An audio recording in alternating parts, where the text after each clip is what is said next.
Hello divine souls. आज हम cards के ज़रिए जानेंगे डिवाइन हमें क्या बताना चाहते हैं हमारे डीएम के बारे में। इस ट्विन फ्लेम जर्नी में आने के बाद उनके अंदर क्या क्या बदलाव आते हैं।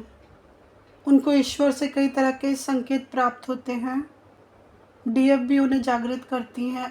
जब हमारे डीएम को एहसास होता है कि वे एक दिव्य यात्रा में हैं अपने डीएफ के साथ, उन दोनों का आपस में सोल कनेक्शन है और ईश्वर ही उन्हें इस दिव्य यात्रा में लाए हैं। वे दोनों एक ही सोल का पार्ट है जो अलग अलग शरीर में है।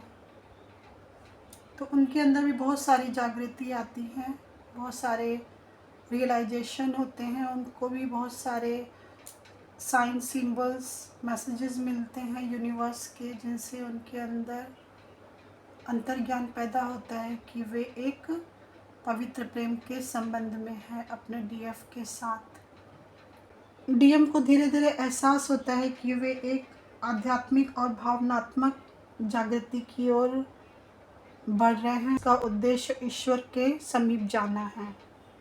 डीएम और डीएफ के बीच में एक आकर्षण होता है जो कि ईश्वर से प्रेरित होता है। डीएम और डीएफ दोनों समझने लग जाते हैं। डीएफ पहले जागृत होती है इस आध्यात्मिक यात्रा के प्रति।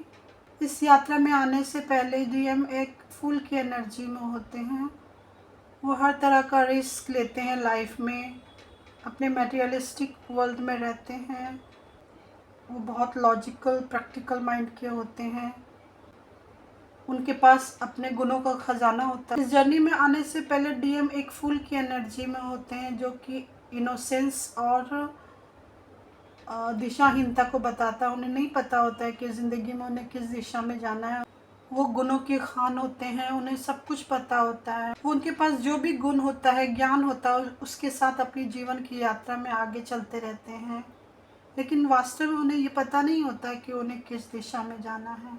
डीएम इस यात्रा में आने से पहले भी अपनी जिम्मेदारियों के प्रति, अपने कर्तव्य के प्रति बहुत वफादार होते हैं। यहाँ पे एक डॉग है। डॉग ईमानदारी, ऑनेस्टी और समर्पण का प्रतीक होते हैं। उन्हें जितना भी मिलता है वे संतुष्ट तो होते हैं, लेकिन वास्तव में वो भीतर से संतुष्ट नहीं होते। वो बहुत कुछ अपने जीवन में प्राप्त करना चाहते हैं और उन पर फोकस करते हैं, उनके बारे में प्लानिंग करते रहते हैं। और इस प्लानिंग में वो बहुत सारे लोगों से मिलते हैं और उनके साथ अपने तरह तरह के रिलेशन बनाते हैं। कुछ सोशल होते हैं, कुछ फ्रेंड सर्कल होते हैं, कुछ जॉब एनवायरनमेंट में होते हैं।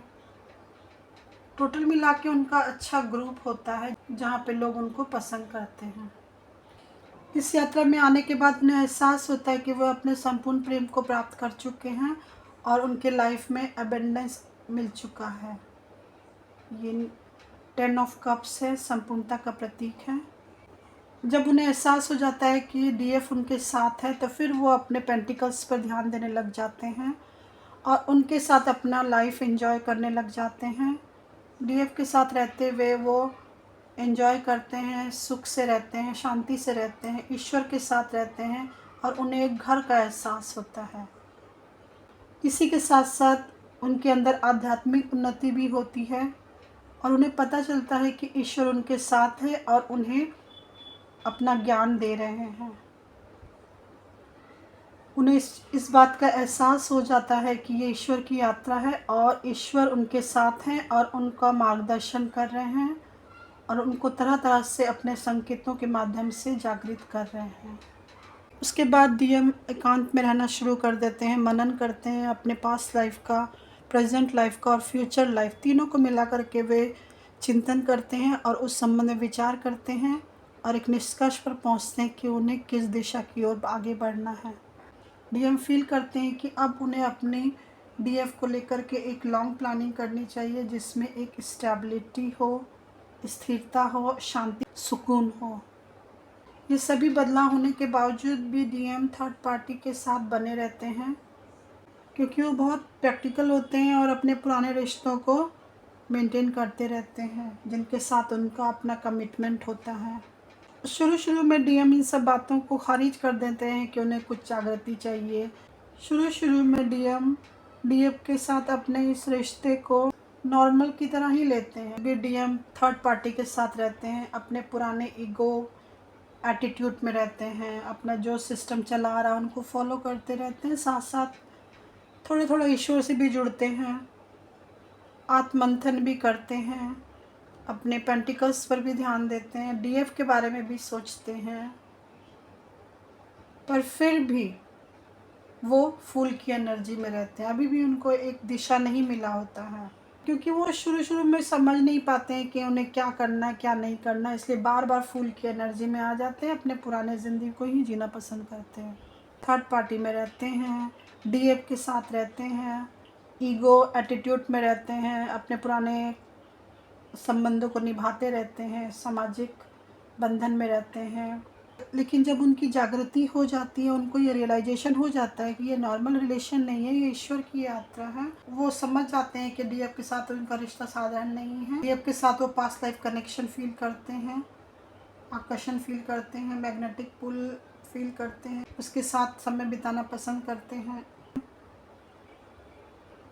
डीएफ के साथ रहते हुए डीएम बार बार ईश्वर की ओर मुड़ते हैं, अपने आध्यात्मिक उन्नति पर ध्यान देते हैं और आत्ममंथन करते हैं।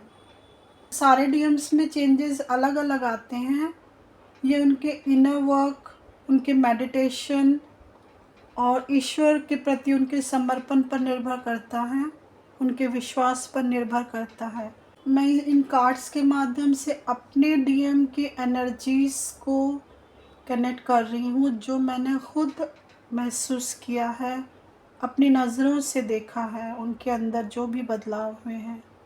थोड़ा समय लग सकता है, लेकिन अगर वो आपके रियल ट्विन फ्लेम है तो उनके अंदर जागृति ज़रूर आती है। वो डिस्टॉर्टेड मैस्कुलाइन से अवेकन्ड मैस्कुलाइन बन जाते हैं, ये मैंने खुद महसूस किया। बस डीएफ को अपने डिवाइन पर, खुद पर, अपने डीएम पर विश्वास रखना होता है और अपने डीएम के साथ बने रहना होता है। हर समय उनकी जागृति में उनकी हेल्प करनी होती है।